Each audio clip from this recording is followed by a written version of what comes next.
Independent retail business can mean so many things these days. A brick and mortar store, an e-commerce business, a maker's online shop, a booth at an antique mall, and more. No matter which category you're in, Kathy Cruz, a fellow retail business owner and retail educator, will teach you how to market and manage your business efficiently so you can spend time doing other things you love. Welcome to the Savvy Shopkeeper Podcast. Welcome to episode 24 of the Savvy Shopkeeper Retail Podcast. You are not alone. I'm your host, Kathy Cruz. Well, this is the last episode of season 2, and this one truly comes from the heart. Over the past few weeks, since the COVID-19 pandemic started to escalate, I have experienced fear with shopkeepers, I've encouraged shopkeepers, I've cried with many shopkeepers, and personally, I've experienced all of these emotions and everything in between. The first 2 weeks after my sister and I decided to temporarily close our store were definitely the hardest. It was an adjustment at home and professionally. This has not been easy, and the one thing I've learned is that we're all experiencing different fears, different emotions, and at different times. Because it really just depends on where you live, what state you're in, what region you're in, what country you're in. My intention for this episode is not to be a Debbie Downer. I promise that. But it's to let you know that you are not alone in this. That what you're experiencing or feeling is what many of us are experiencing. It's about acknowledging your emotions and feelings, but then offering solutions on how to turn it around. So today I want to share some of the things you as a shopkeeper, or really even you as a human being, might be experiencing. And the first one is, I'm panicking or overwhelmed because I was not prepared to sell online. If this is you, I'm going to ask you to go back and listen to episodes 22 and 23. The tips and information in there should help. And then I'm going to ask you not to panic, and I know it's easier said than done. If your store is closed, you will actually have more time. So use it wisely and don't overwhelm yourself with panic. The best thing you can do is to create a plan, write it down on paper, and start chipping away. Taking action, even if it's one step at a time, will help with the feeling of overwhelm, and it will push you forward. The next one is, I feel like my business is insignificant, so it doesn't feel right to sell. And to that, I want to say that your customers want to feel good right now, and they want a sense of normalcy too. Part of that might mean supporting small businesses or shopping as usual, so don't take this away from them. Remember, they love and support you for a reason. Embrace this and don't feel shame in selling. You do want to change your messaging right now, so you want to acknowledge what's going on, and you want to acknowledge that some people might be struggling. Or maybe you want to use a little sense of humor and, of course, do it without being insensitive. And then by all means, get creative. Selling is okay right now, and it's in you to do it. I know it is. But if you need a break from selling, that is completely understandable too. A great tip a master shopkeeper offered is to record videos for future use, and I really like this idea. So if you're still able to get into your store, and it just doesn't feel right to sell yet, maybe you can just go in and record a series of videos. It could be categories in your store, areas in your store, a certain product line, maybe Easter and seasonal items that are coming up. And then save all of those videos on your phone so that when you do feel better and when you are prepared to sell, you'll have those saved and you can start posting them on social media. The next one is, this health crisis is really scaring me. And I just want to say that it really scares me too. But the best you can do right now is to help flatten the curve. And if this is one of your fears, that it scares you, then I know you're doing what you can to help the situation. Doing your own part is the best you can do to protect yourself, your family, your customers. And then remember that you can't control the rest. Trying to control it all will only bring you more anxiety and stress. The next one I've been hearing is, I'm struggling at home. I've had shopkeepers tell me they're overwhelmed with all the questions their children are asking them, the task of homeschooling, maintaining a household, all while trying to generate revenue for their retail businesses. And to this, I just want to say that I really want you to give yourself some grace. This is a huge adjustment for all of us. It takes time to find a balance. A good way to make ourselves feel better is to implement gratitude into your daily activities. Doing this will sometimes help you put things under perspective, so you can write things down every morning or every evening before you go to bed about what you are grateful for. And it's a good reminder of what we do have and that there is happiness. It's hard right now, but that there is happiness and joy around us. I've also heard others are writing thank yous or handwritten notes to family and friends, and this makes you feel good too. The next one is, I have been extremely emotional. So I've talked to many shopkeepers over the past few weeks and found that the first 2 weeks after temporarily closing our stores seems to be the most challenging and the most emotional, including for myself. I experienced this too. So if you recently closed your store or you know that it's coming, I just want you to know that really heavy feeling that we experienced that first 2 weeks after we closed our store, it does get better. So I don't want you to be surprised by how emotional it is. And second, I want you to know that it does get better. At least I really hope it gets better for you. The next one is, I'm extroverted and lonely. So I personally am the complete opposite of this. I'm an introvert. But what I do know is that it's important for extroverts to continue connecting with friends and family during this time. So use Zoom or FaceTime so that you can hop on group calls or do one-on-one calls with really good friends or really close family members. I know it's not the same, but what could be worse is if you don't connect at all, and I don't want you to do that. If possible, it might also help to get outside and walk in your neighborhood or go to a park. And of course, you want to practice social distancing, but even seeing and waving at neighbors or people in your community can help.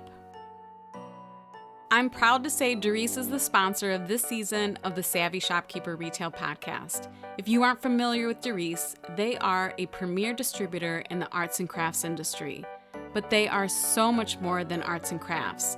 They have on-trend home decor items, bridal, garden, gifts, and some great items for creating beautiful store and booth displays. Not only that, Doris has a fantastic blog that includes categories for both makers and brick-and-mortar businesses. As an independent retail store owner myself, it's really nice to know that we can place a minimum order for only $75. You don't hear that very often. Doris has an exclusive offer for Savvy Shopkeeper listeners.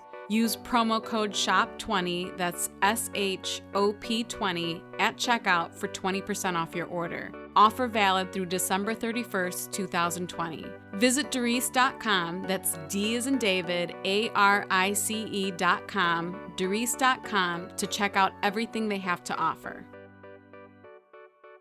And this next one is the complete opposite of the one I just mentioned. This one is, I'm introverted and realize I love to work alone. What does this mean for my future as a brick and mortar store owner or as a shopkeeper at all if you're selling in person? So being an introvert doesn't mean you can't love being a brick and mortar shopkeeper or selling at market events. I'm an introvert and I love the one-on-one interaction I get with our customers, but I equally value the alone time at home. So I guess what I want you to know is you can find a nice balance when you do open again. It might mean reworking things, like it might mean hiring an employee to work the front end of your business so you can manage the back end. But it is manageable. And I'm glad you realize this because this is something I think we should all realize about ourselves, whether you're an introvert or an extrovert. The next one is, I'm being shamed for selling and it's frustrating. Unfortunately, I personally feel like this should not be happening. We as small business owners contribute to the economy, and it's important that we continue to do this. Others shaming you could be the result of their own frustration and struggles. And I'm not saying it's fair or what they're doing is right, but most likely this is about them and not about you. Next is, I need to use this time to strategize, but I feel bad. So I think this one is interesting. I'm hearing this from shopkeepers who are not dependent on their shop's income to live their lives and pay their bills. Even though this time is stressful, I don't want you to view this extra time that you have as a negative. Look at your available time as a blessing and get to work. It's okay. Reach out to a biz bestie who can start strategizing or start working on the plan yourself, but don't feel guilty about having this time to do some work. Don't feel bad about that. And the next one is, I'm struggling with how to best handle my team right now. And this one probably is one of the hardest, but I've heard shopkeepers feel extreme guilt about laying off employees and other shopkeepers who are doing their best to keep team members on. If this is you, I want to remind you personally that you've done nothing wrong. We have been mandated to close our stores, and that's something that's out of our control. It's unfortunate, but this is forcing us to shift how we handle our finances. At this point, we need to cover the bare minimum so our businesses can survive. If you can continue to generate revenue and keep team members on, that's great, but please do not keep team members on at the expense of your business. Be compassionate and offer what you can, but I don't want to see anyone drowning in debt or closing their business because you felt obligated to keep employees on your payroll. If it helps, there's a break-even analysis spreadsheet in the coronavirus resources section in the Academy, in the Shopkeepers Academy. It's free, it's easy to use. It was gifted to us by Sarah Nemechek of WE Profit Foundry, We Profit Foundry, and it really helps you figure out your own numbers. So you can use it to determine if you want to keep team members on or if you can't, whatever it may be. It'll help you determine what do you need to do to break even every month until we get back up and running again. I'll be sure to link it in the show notes. Also, one more thing I want to mention around this is there is help on the way in form of relief for businesses. And I think a lot of small business owners are feeling that everything that's being offered is a loan, but some of these loans are going to be forgivable and there are grants out there. And there are definitely programs out there that will help business owners with employees. The CARE Act, which was passed this last week, I have to think about this. Yeah, it was passed this last week, is one of the resources. So I'll link the SBA application in the show notes, but please consider some of these programs and do your research. The next one is, I'm consuming myself with busy work and it's exhausting me. Well, this could be your coping mechanism, but please remember that your health and mindset need to be protected right now. Try your best to disconnect. Gift yourself with this time. Do something that relaxes you. Meditate, exercise, read a book, watch a TV show that brings you joy. Step away from work. My sister and I often joke in the store when we're working on projects and they're not working out. We'll tell each other, just step away. Step away. Last but not least, and this one hurts the most, is I won't survive this as a business. So many tears have been shed over the past few weeks, and this has been the most difficult issue to deal with. As a leader, I'm supposed to be strong for everyone else, but man, this has been challenging. And I'll admit, I've shed some tears with other shopkeepers. And the only thing that I can think of is I guess I'm a human being too, and I have to give myself some grace. But it has become a little bit easier. But if this is how you are feeling right now, I'm asking you to find strength, like really go in and find the strength. I'm asking you to get as savvy as possible. When I think about naming this business and naming our community Savvy Shopkeeper and Savvy Shopkeepers, it really, really applies right now. So take a really hard look at your expenses, and I mean a very hard look. Cut out anything that isn't necessary. Make phone calls or send emails to get discounts or payments waived. Contact your vendors if you need to suspend orders. And this includes reaching out to your landlord about rent. Rent is one of our biggest operating expenses as brick and mortar store owners, so it's really important that you do everything you possibly can to minimize expenses right now. This will also mean that you have to be patient with yourself. You have to be patient with wait times on phone calls. And it also means that you're going to be vulnerable, and it sucks because trust me, I had to do this myself when I sent an email to our landlord. But please do not let your pride get in the way.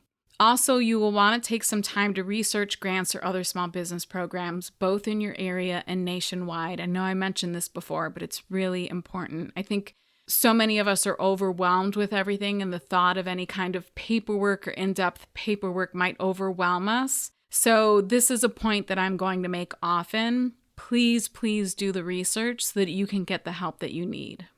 We all need to be savvy right now, more than ever.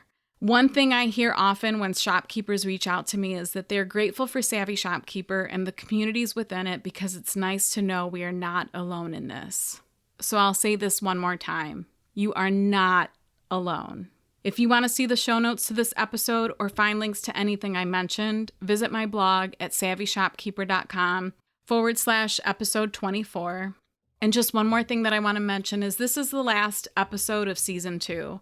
Normally, I would take a break for a week or two at the end of a season, but because of our current situation, I'm leaning towards no break. I also realize I need to take care of myself too, so this is going to be a game time decision, but don't be surprised if I come back next week with another episode. Until season 3, whenever it may start, be savvy, boss up, and stay healthy.